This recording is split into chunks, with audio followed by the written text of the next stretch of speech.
HE News, episode number 4.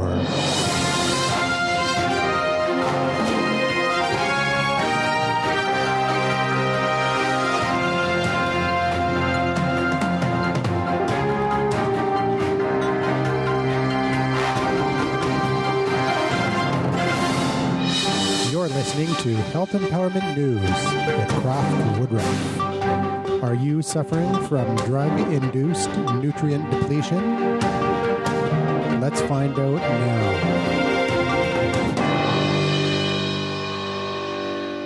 Welcome back again to Health Empowerment News with CROFT WOODRUFF. My name is Andrew McGivern. I'm here in the Vancouver studios with CROFT WOODRUFF. And once again, it's good to see you, Andrew. Thank you, CROFT. Good to see you too. And today's topic is one of your favorite topics when you're doing your lecture series, and that is drug-induced nutrient depletion. What is drug-induced nutrient depletion? Well, what it means is this, that you have a drug that is designed to have an effect on, in this case, the human organism, say such as an anti-inflammatory, like aspirin, for instance. There are consequences for the, say, anti-inflammatory effect of aspirin. It will deplete the body of vitamin C. And there is evidence to show that it will deplete the body of B vitamins. And in fact, probably one of the worst things that you could use, for instance, to suppress a fever, would be to take an aspirin. Because by suppressing the fever, you're going to prolong the problem that brought on the fever in the first place. Isn't the old saying, take two and call me in the morning? Well, that's, of course, what the doctor used to say, probably still does, take 2 aspirins and call me in the morning. But it might not necessarily be aspirin, and the latest thing, of course, was Bextra, which is an anti-inflammatory of a category known as COX-2 inhibitor, and the patent holder was Pfizer. And just within the last 2 days has come out that the United States Justice Department has fined Pfizer $2.5 billion for advertising and promoting Bextra for purposes other than what it was licensed to be marketed for. And that, of course, as an anti-inflammatory, as an anti-arthritis agent. Now, Bextra happens to be of the same class as Vioxx. Does everybody remember Vioxx? It's been off the market now for, I guess around 5 or 6 years or longer, maybe even a little longer than that. It first came out, I think, in the early part of the new century. It resulted in a lot of deaths. Yes, and it did. And it happens to be the same class of drug as Bextra, a COX-2 inhibitor. And basically an anti-inflammatory. And, of course, there are, can say, 2 types of anti-inflammatories. There's the non-steroidal, which your COX-2 inhibitors, other anti-inflammatories like aspirin, Tylenol, and such, they would fall into that category. And then you have the steroidal anti-inflammatory, which would come from animal steroids, okay? And it has their own characteristics of nutrient depletion. The big problem with Bextra, as it was with Vioxx, and by the way, it is with all COX-2 inhibitors, they deplete the body of its ability to produce coenzyme Q10. Coenzyme Q10 is absolutely part of the energy output of each cell in the body. And without CoQ10, you end up with muscle wasting, muscle pain for sure, and ultimately heart failure. Because after all, what is the heart but the most important muscle in the body? So people who are taking these anti-inflammatories on a regular basis should be supplementing with coenzyme Q10? Yes, but that isn't all. They need to be supplementing with minerals like calcium and magnesium and zinc and selenium and also vitamin C, which is a very important mineral transporter, and it has anti-inflammatory characteristics in its own right without any downsides that these synthetic drugs happen to offer. So this is what we're saddled with. And it wasn't just Vioxx that was a problem. Baycol, Baycol, was from the Bayer Corporation, also a COX-2 inhibitor, and it too was responsible for thousands of deaths because of its ability to deplete the body of this very important enzyme, coenzyme Q10. So this is the sort of thing you're facing with, in this case, these anti-inflammatories. And of course, anti-inflammatories, as I say, they don't just deplete you of CoQ10. They will deplete you of other nutrients and other minerals as well, and set you, because one of the reasons why they actually work is because they are mobilizing these nutritional factors that are stored either in your bones or in your tissues out of the system. And because they're mobilizing out of the system, they have the effect of giving some relief. But if you are not replacing that which is being mobilized out of the system, then sooner or later you're going to suffer the effects of depletion. And then things will fall on you like a ton of bricks. So these anti-inflammatories are very, very commonly prescribed or over-the-counter, actually. Yes. As far as I know, unless it's a very potent one, they're available now pretty well without prescription. Mm-hmm. And of course, but you haven't heard the whole story. I mean, so we've just taken a big swipe, and justifiably so, at the COX-2 inhibitors. The ones that are still on the market, by the way, are Aleve, Aleve, and I can't think of some of the others, but so Baycol is off. It was one of the first ones to be taken off, followed by Vioxx, and now, of course, Bextra. But let's look at acetaminophen, commonly known as Tylenol. This has a nasty habit of depleting the liver of glutathione. Glutathione is a tripeptide. It is the fundamental part of what is known as one of the the master enzyme in the body. So you have glutathione peroxidase and glutathione reductase, and these are very important for healthy liver function. And without glutathione, the liver can't function. And so the biggest risk of Tylenol or acetaminophen overdose is liver failure. And in fact, in the United States, as in Canada, the number one cause for emergency room appearance is liver failure induced by misuse, abuse, overuse of acetaminophen or brand name Tylenol. And of course, some of those liver failures can, and they do end up as liver transplant. What about ibuprofen? Ibuprofen, I think, is it's a non-steroidal. It's not related to Tylenol or acetaminophen, so it will have similar depleting effects as aspirin and some of the other nutrients. Anyways, even if they don't deplete you of CoQ10, there's still going to be a problem with mineral and not only mineral but B vitamin depletion. The steroidal anti-inflammatories, like the sulfa drugs, for instance, they also deplete you of B vitamins and vitamin C and important minerals like zinc and calcium and magnesium. So for people, manganese, copper. For people who take these every now and then for headaches or migraines and maybe back pain, what's the recommended supplement? Would you take a multivitamin? Would you take... Well, you certainly would have to take something to account for the nutrient loss if you've been on these drugs, or if you have no other choice but to be on one of these drugs. My advice is to just see what your doctor has to say about it. And if you're unsure about what your doctor has to say about it, then get a second or even a third opinion. You might find that you'll have to talk to a naturopathic physician, for instance. Also, good idea to talk to your chiropractor, especially if you're dealing with lower back pain or spinal cord issues, neck problems. they are in a good position to give you advice and certainly show you some exercises that can be very helpful to train your spine to be, positioned properly. Mm-hmm. And of course, if you have injuries, that's another issue.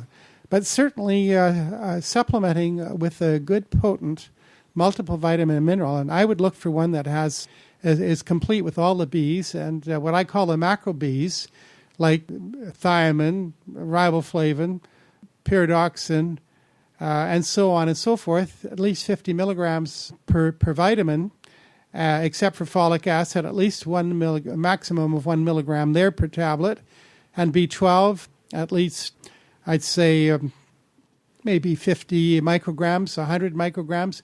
The more the merrier. You can always take extra vitamin B12 anyways. It's non-toxic.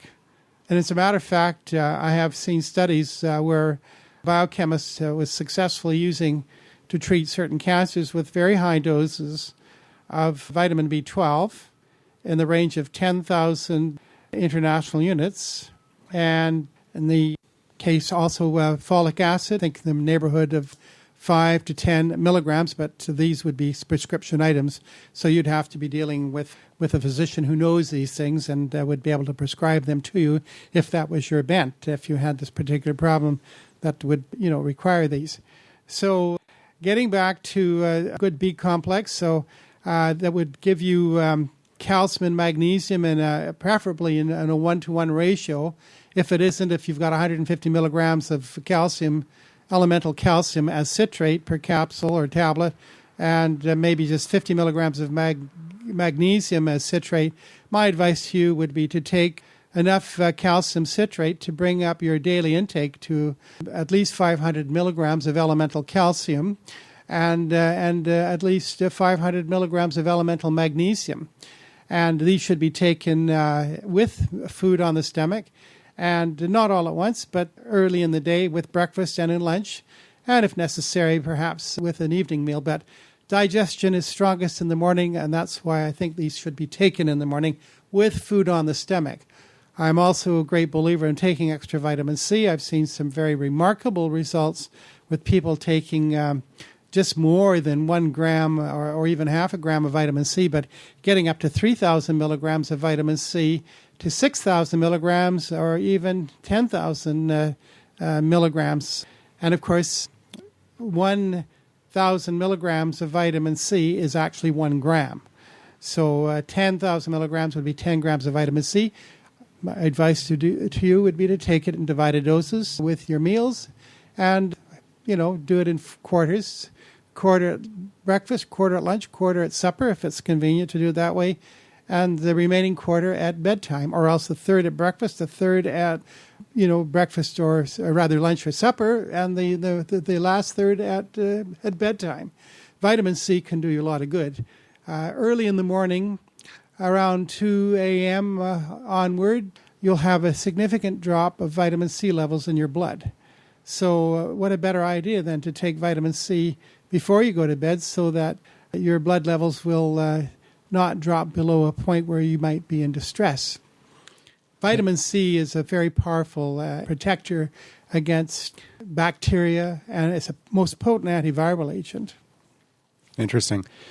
Let's move on to the prescription drugs, and I suppose the most commonly prescribed drug would probably be the statin class of drugs. Would you agree? So of course that is what the Lipitor, which is the one that's really pushed, and it's supposed to have all the studies to show that it really works. Well, the fact is that what it really does for you is to deplete you of coenzyme Q10. And people who are on statins, and I've seen people on multiple statins, they are at risk of dying from heart failure because the heart has no longer any energy to beat, and so it just stops. And why? Because Lipitor prevents the production of coenzyme Q10. Just like the anti-inflammatory. Just like the non-steroidal anti-inflammatories of the COX-2 inhibitor variety, the Bextra, the Baycol, the Aleve, as well as the Vioxx variety. So for people who are on a statin, same regimen of vitamins? Well, the chances are that these people who are on statins ought to be on magnesium, in addition to a high-quality multiple vitamin and mineral that is generous in the B vitamins. I already mentioned what I call a 50 milligram spectrum of your B vitamins. The exception would be B12 and folic acid, which will be, in the case of B12, measured in micrograms, and in the case of folic acid, a maximum of 1 milligram. And with extra magnesium and a little extra calcium, so that your maximum daily intake would be in the range of 500 milligrams of elemental calcium, 500 milligrams of elemental magnesium. Make sure you're getting a minimum of 50 milligrams of elemental zinc, because it's important for every cell in your body. The nucleus of every cell in your body needs zinc so the cell can properly replicate. And in addition to that, zinc, like vitamin C, has antiviral activity, and it is also very important for immune function, obviously, like vitamin C. Other factors, selenium, very important for heart and liver function. It is the trigger that brings into activity the already mentioned previous episode, the master enzyme glutathione, which is byproduct of liver function and is there to help the liver to deal with toxins that you are exposed to either through the environment that you're in, your exposure through industry, through the foods that you are eating where there are pesticide residues of different kinds, and where you might be even exposed to certain toxic metals. And what about the other drugs like the blood thinners, diuretics? Yeah, well, the blood thinners, well, this is what really makes me laugh. What would you need a blood thinner for when you've already got a natural blood thinner in the form of vitamin E? And vitamin E at 800 international units or more a day. And my advice, if you're going to use vitamin E, start off with, say, 200 international units at breakfast and 200 international units, say, at lunchtime. And for about, say, a week, and then double it at breakfast and at lunchtime.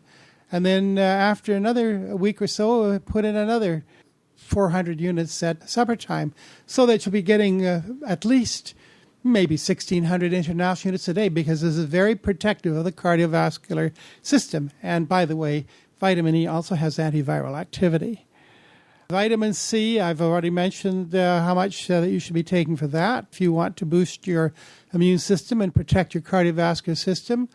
A study that was done in Scotland well over a decade ago, they showed that the cholesterol levels were at what would be considered optimum levels in Scotland in the adults that were tested, and it was corresponding with the fresh food season from local produce, local agricultural products. And the cholesterol levels were ideal all through the harvest season and into the late fall, until the food started to be imported from Southern Europe and North Africa. And of course, they can also be imported from even further, some places like Australia, New Zealand, and so on. But the bottom line is this, is that the cholesterol started to rise when people are eating the imported fresh fruit and vegetables, as opposed to when they were on the locally grown produce. And what the physicians also found, that if these patients were given 1,000 milligrams of vitamin C a day, their cholesterol levels were restored to normal, and they could take that throughout the winter months and do very well. Thank you very much. And of course, the fact is that it must be noted that cholesterol is, technically, it is an essential fatty acid. It is what is comprised of your cell membrane. Your cell membrane, in other words, is comprised of cholesterol.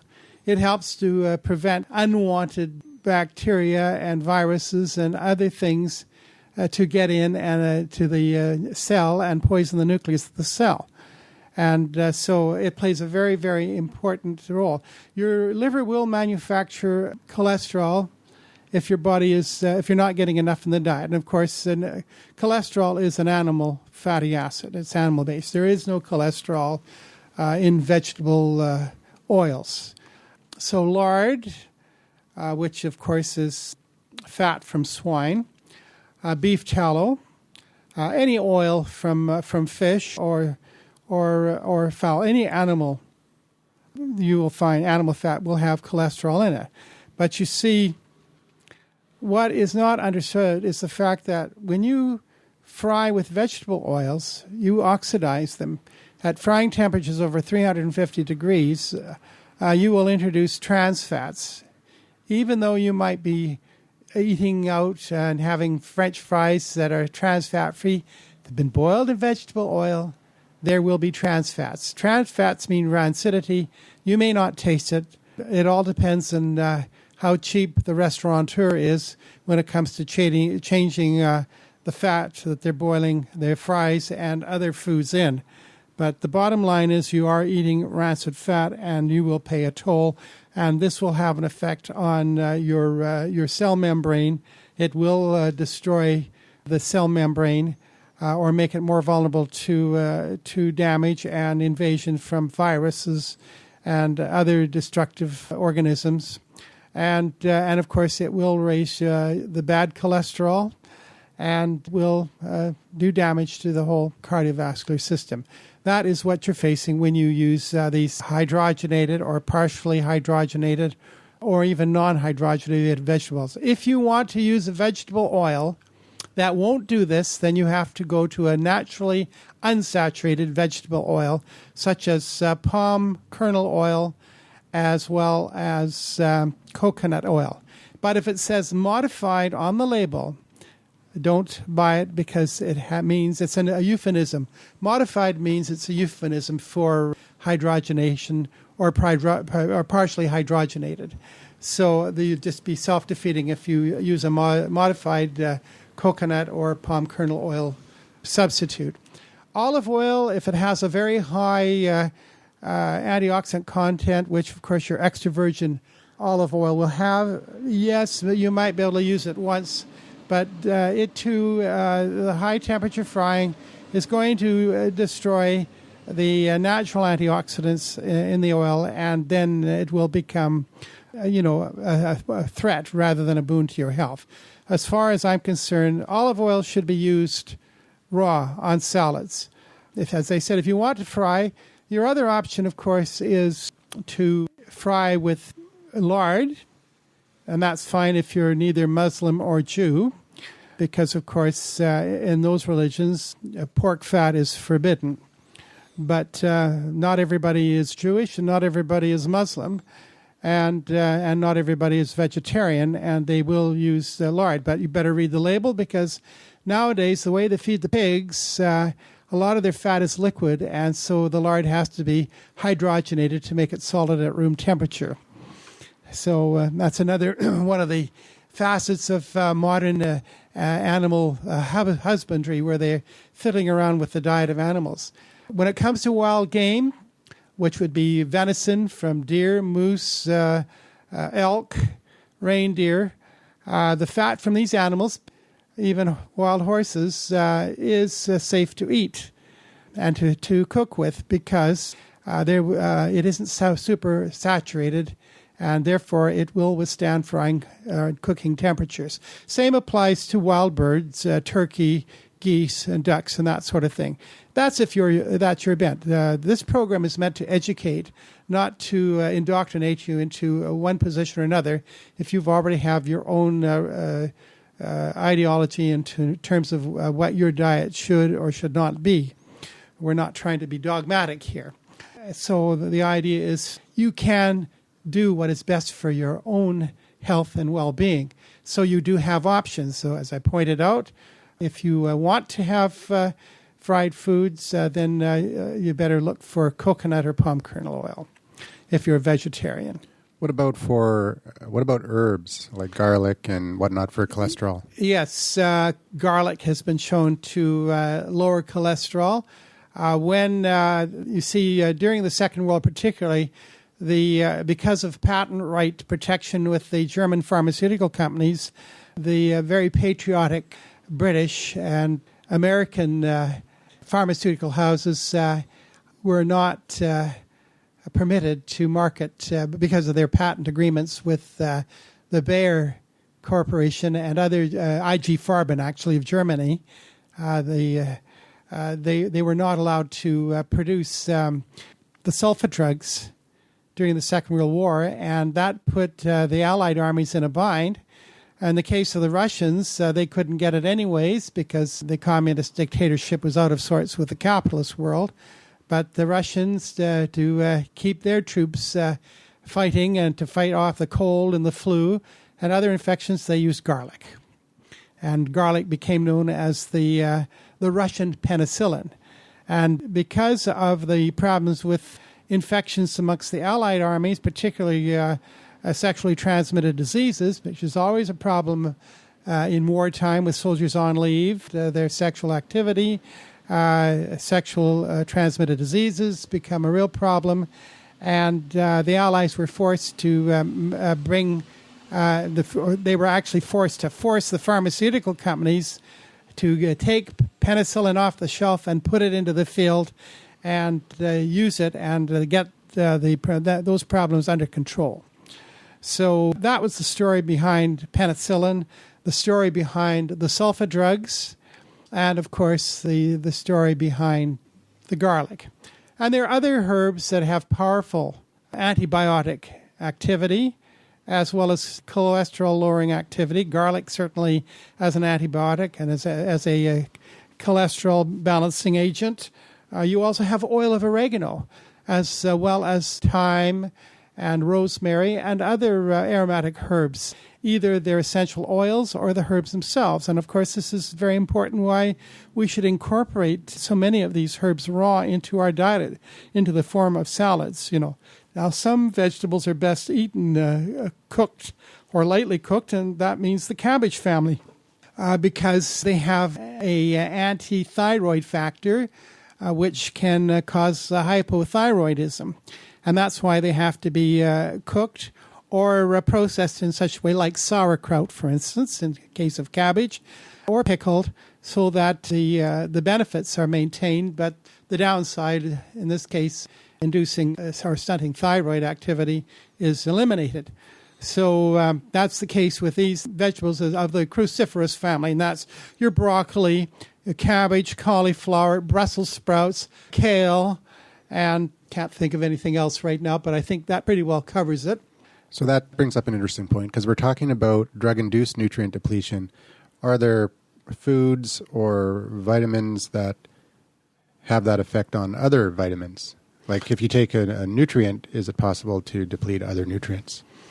Actually, probably you'll find is it enhances the uptake of minerals, because vitamin C in its own right is a mineral transporter. And of course, your B vitamins depend on minerals to be activated, because your B vitamins are, in fact, coenzyme factors, so that they need selenium, for instance, to be activated, and copper. And vitamin C and copper, there's a correlation there. We already mentioned selenium.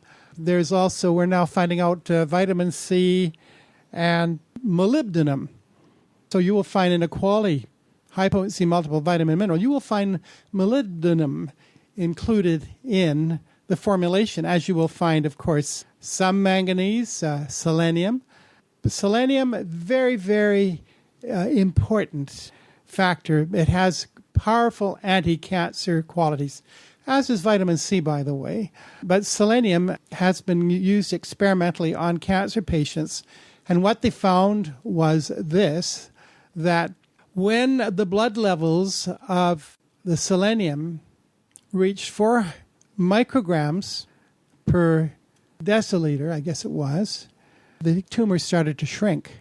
Now, the thing you have to know about selenium is there is a potential for toxicity, but the fact is that you would have to take actually about 1,000 times more selenium than the 200 micrograms that you might find in a tablet or present in a multiple vitamin and mineral.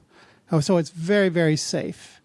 And the fact is that in the North American diet, there are whole regions where the soils, like in the Ohio Great Lakes region of the U.S., there are selenium deficiencies lacking in the soil. Same thing in the Fraser Valley and in British Columbia.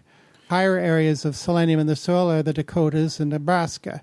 So now we're not talking about drug-induced nutrient depletion. We're talking about agricultural-induced nutrient depletion because of bad agricultural practices, looking at the holy three of fertilizers like the nitrates, the phosphates, and the potash. In themselves, they do stimulate an abundance, but not necessarily nutrient content. If the nutrient isn't in the soil, it's not going to be in the crop, and that is a lead pipe cinch. I can remember several years ago seeing it on the national news where cattle were down in the spring in the Canadian prairies, and they admitted that the new grass was up, but the cattle were down because of a magnesium deficiency in the soil. And if it isn't in the soil, or not enough in the soil, it's not going to be in the grass which the cattle feed on. And of course, we all need magnesium. It regulates your heartbeat. 100 years ago, the country doctor knew enough that when he faced a patient with a heart attack, the chances are that there was a magnesium deficiency, and he would inject magnesium either into a vein or directly into the heart muscle and save his patient from dying from a heart attack. Magnesium is what I call the forgotten nutrient. When they talk about bone health, they talk about calcium. And vitamin D is not to be overlooked either. We'll talk about that, but I just want to mention they talk about calcium, and usually in forms where it's not very well absorbed, such as calcium carbonate, other forms of calcium. The best form of calcium is citrate, as far as I'm concerned, as is the best form of magnesium. They are cheap and readily available over the counter. But also for bone health, they don't talk about enough vitamin D. 400 international units of vitamin D a day, forget it. Even studies where they were using 800 international units of vitamin D a day wasn't enough to generate bone health or to cause the bone to start to get dense as it should have been. They have to get up to 1,000 to 2,000 international units of vitamin D a day, and it must be in the form of vitamin D3. Vitamin D3 is the form of vitamin D that you make on your skin with the interaction of the sun's ultraviolet B rays and the cholesterol on your skin. The oil on your skin is number 7 dehydrocholesterol.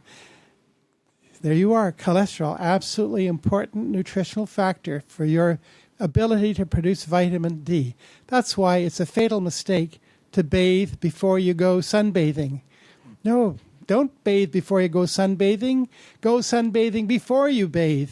Because and even then, maybe a couple of hours after you have sunbathed, for the simple reason, if you go and bathe, you'll wash the oil off your skin, either before or after sunbathing, and you'll lose a lot of the vitamin D that has been preformed, and it won't get into your skin and into the body where it's needed. And another tip about sunbathing for vitamin D, your best is to sunbathe before 10 o'clock in the morning local time and after 4 o'clock in the afternoon, where the harmful rays, especially the ultraviolet A and the infrared rays, won't be as strong as to cause sunburn. And even then, limit yourself to maybe 10 to 15 minutes. It has been calculated, by the way, with regard to vitamin D toxicity, that with full body exposure in about 20 minutes, and this is before 10 in the morning, the body can actually produce 20,000 international units of vitamin D.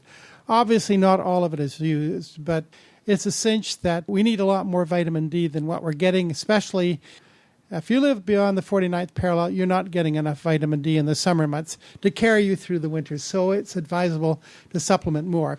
And interestingly enough, there was a study that was done with vitamin D and prostate cancer in men.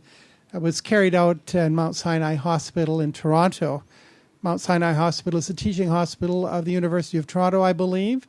And they were giving men with various stages of either enlarged prostate and some with prostate cancer. And when they were given just 2,000 international units of vitamin D a day, the tumors started to shrink and disappear. And in the case of the prostate gland itself, they started to shrink and go back to normal. Similar study carried out by the U.S. National Cancer Institute in the United States They were using vitamin D2, which is a synthetic form of vitamin D. It's made by irradiating with ultraviolet rays a fungus from rye, I believe, and other plant sterols. Yeah, they wouldn't be... yes, it would be plant sterols because it is cholesterol, animal cholesterol, that you make vitamin D3. So you have a toxic form in the form of vitamin D2. And in the case of the U.S. National Cancer Study, the prostate cancer patients responded negatively. The tumors kept on growing, and the glands, in the case of prostatitis or inflamed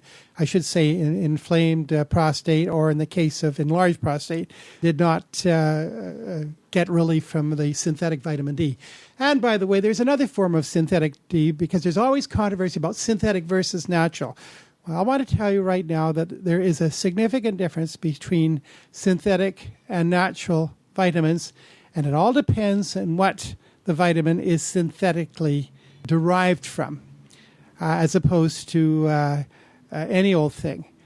You synthesize vitamins in your body if you get enough of the right nutrient combination. Plants synthesize vitamins, same difference from the nutrients that they get. And of course, how vital sunshine is for that. But you can make vitamin D in the form of vitamin D4, I believe it is, by irradiating crystals of phenol, I believe it is.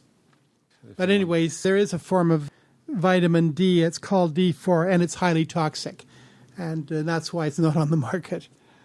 But I guess it could be, if they wanted very high potency, they'll go to D2. But it's not nearly as effective as vitamin D3 when it comes to a positive effect on immune function. So as far as supplementing with vitamin D3, what doses are we looking at? In the winter months, I've seen it recommended by members of the Vitamin D Council, and this is for a group of physicians and scientists. You can actually subscribe to the newsletter, just punch in Vitamin D Council.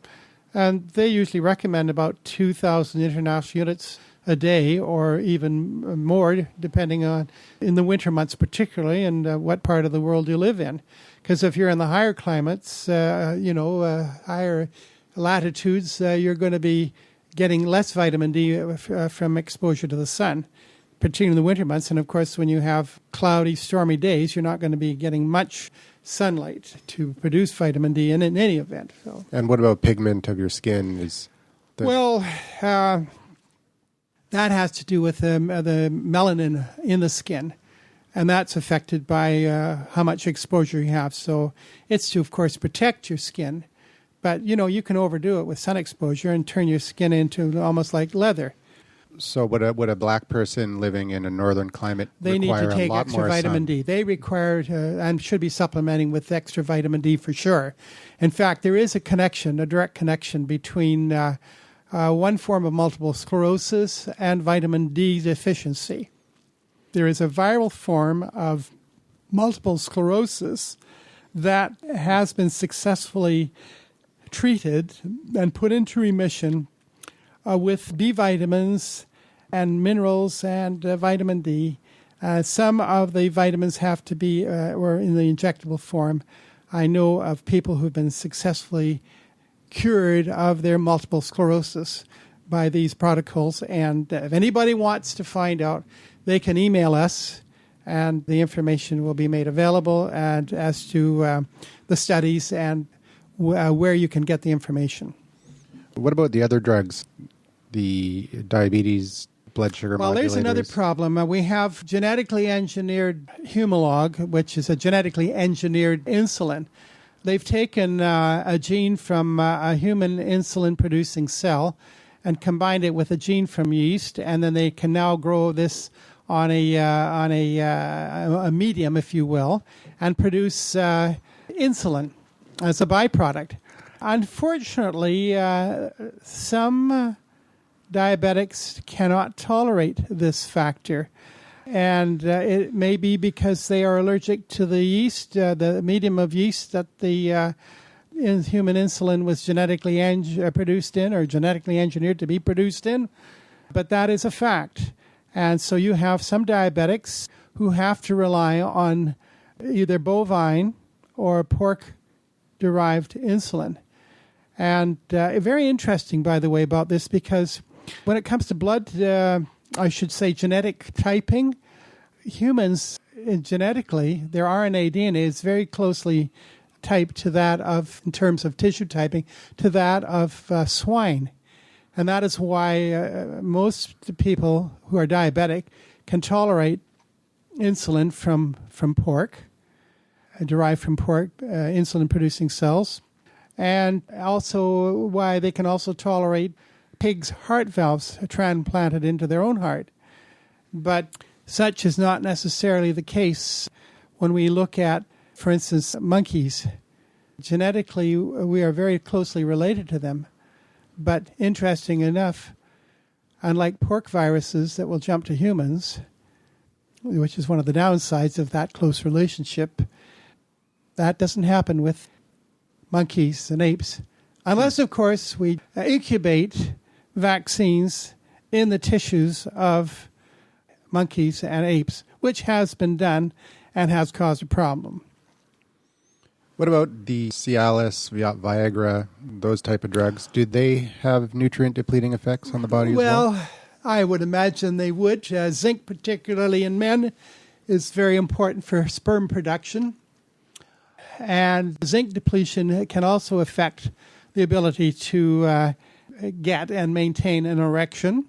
Okay. And, of course, vitamin C is important for fertility, as well as zinc, and the B vitamins, and vitamin E. In fact, vitamin E was, for many years, dismissed as the sex vitamin or the fertility vitamin, but it isn't the only vitamin that's important in that area. As I've already mentioned, vitamin C and the B vitamins, and, of course, the mineral zinc. But don't forget, you need the other minerals, too, calcium and magnesium, and so on. But as far as these different, sex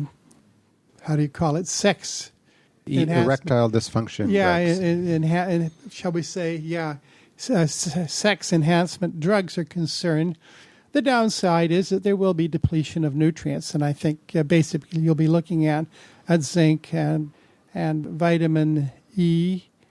I think there will be a problem with calcium and magnesium as well, because in muscle flexing and relaxing, calcium and magnesium have a to and fro effect. So you have to consider that. But also because they have the warnings on these drugs, by the way, such as lowering blood pressure, and so it can the misuse can cause heart failure. And of course, tells me that there's also a very likely a magnesium depletion situation going on if it's going to cause and contribute to heart failure. So generally speaking, if you're on over-the-counter or prescription medications, you would recommend seeing your doctor and ask the questions about these drugs. Is it really for me? What is the downside? Do you know of what nutrients that these drugs might be depleting me? And should I therefore be supplementing? Because unfortunately, too many doctors, and I've run across a few young ones, as well as many older ones, but in between young ones and old ones and others that aren't quite ready to retire, that will say, yeah, there is nutrient depletion, you should be supplementing. But unfortunately, most physicians out there don't associate the fact that the drugs that they are prescribing do have consequences, and nutrient depletion is foremost. And that's why you get side effects. So if you have a doctor who does not understand or does not practice medicine incorporating drug-induced nutrient depletion into their practice, what would you recommend, that they get another doctor? Well, they should definitely interview their doctor before they even hire him, as far as I'm concerned. With all due respect, there are many good doctors out there, but there's a lot of doctors out there, all they're interested in is pushing a prescription. And we see that when doctors are brought up before the College of Physicians and Surgeons because of the undue number of prescriptions they put out in one day. In some cases, it's looked like they've seen maybe a few hundred patients, which is impossible, even in a 12-hour day, and But that's just a fact of medical life. But the bottom line is this, is that what does your doctor know about nutrition? Is he going to say, well, what do you eat? I mean, there's a classic case of what do you eat? This goes back into way back into the 1970s, and this was reported in the Journal of the American Medical Association about a woman came into hospital in the Los Angeles region, and she was bleeding internally. And they checked her out. They couldn't find out why she was bleeding internally, but they did have to drain, a couple of liters of blood from her abdomen. And they sewed her up and sent her on her way. But it wasn't before too long, and she's back in. Same problem. She's bleeding internally. And they drained more blood. At one time, I think they drained as much as a gallon of blood. It was that bad. Eventually, they got to the point where they really opened her up and had a look. They looked at they were looking for hidden cancers, of course, or tumors. They found some watery cysts on the liver, and so they removed those. They didn't remove the liver. They also checked the spleen, and they removed that because a spleen that is damaged can cause you to bleed to death. They looked at other organs. They took out her appendix while they were at it. I think they also took out her uterus. And the long and the short of it is they did this, sew her up and sent her on her way back, on her way out of the hospital. But days or weeks later, she's back in. And this goes on for several months. Finally, she's back in again. Clearly, this woman is bleeding to death. And a doctor happened to ask her, "What do you eat?" She told him, and it turned out this woman was getting virtually no vitamin C in her diet at all. So to stop the internal bleeding, they found that she had to take at least 1,000 milligrams of vitamin C a day just to stop the internal bleeding. Now, that sure puts the kibosh on these great nutritional experts, whether they're in the health bureaucracy in Ottawa or in Bethesda, Maryland, who will tell you that you only need, 25 to 75 milligrams of vitamin C a day to prevent scurvy. Well, I'm sorry, but there are many subclinical signs of scurvy, least of all bleeding, such as dark purple bruise spots, large dark purple bruising spots under the skin. I see that in elderly folk, people that are, I've seen them in people in their 50s. In fact, I had a longtime friend and known him for years from the time I first came to Vancouver. He came as he'd been treated for, I think it was prostate cancer, and it was in remission, but he came in to see me after we had met at a social function. At that social function, he asked me, "Croft, why am I getting these dark purple splotches on my back of my hands and in my arms?" And of course, I said just one thing: you're bruising, and that means you have fragile blood vessels that you bruise so easily. Not only fragile blood vessels, but fragile capillaries. So therefore, it's likely you're not getting enough vitamin C. How much are you taking? Well, he wasn't taking any. So I recommended that he take a couple of grams of a high-potency vitamin C with, I should say, a high-potency bioflavonoid content. And in fact, a brand that I'm very familiar with, the Natural Factors.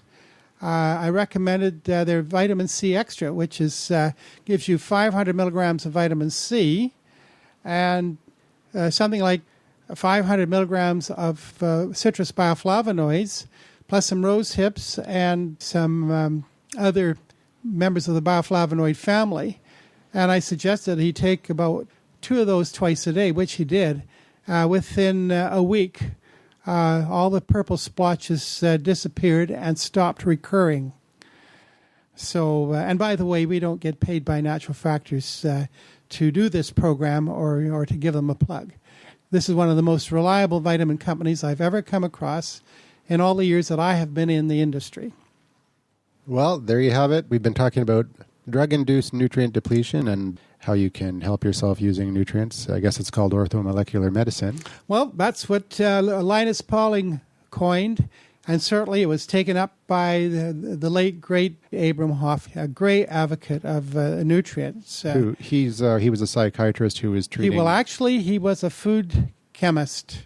His PhD was in biochemistry and of course, particularly with agriculture chemistry to do with agricultural feeding of animals. And he soon was able to... he got himself his medical degree and then a degree in psychiatry and, of course, extrapolated his knowledge of food chemistry and animal husbandry and human health via nutrition and the relationship between B vitamin deficiency and mental illness. Canadian soldiers who survived Hong Kong and Singapore at the hands of the Japanese when these people were bare skin and bones. And it was Abe Hoffer who was able to bring them back to normal health. But significantly enough, because of the starvation on behalf of the Japanese war criminals, some of these men survived with a dependency for vitamin B3, niacin, a dependency they didn't have before they went into the army and ended up in China. And there's a whole theory based on mental illness as possibly being a nutrition depletion illness, that these people genetically, for some reason, require more nutrients than... This is correct. There are people who are genetically... And this can be caused by certain illnesses as well, illnesses that the mother might have when she's carrying the baby. There can be genetically induced requirements, higher requirements for certain nutrients than can be considered normal. But the thing is, what is normal? What is normal for one individual is not necessarily normal for somebody else.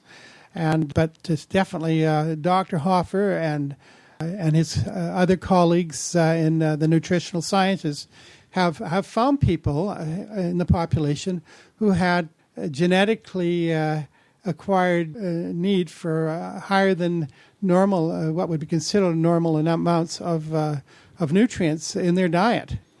And a lot of illnesses out there, I am convinced, are nutritionally induced through depletion, either because they have a genetic need for more than what they're getting, or else it's because of the drugs that they are being influenced by.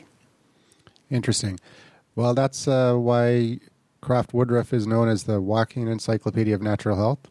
And that's all the time we have for this week, so we will see you next week. We'll have more on the swine flu, more on other topics based on nutrition and natural health.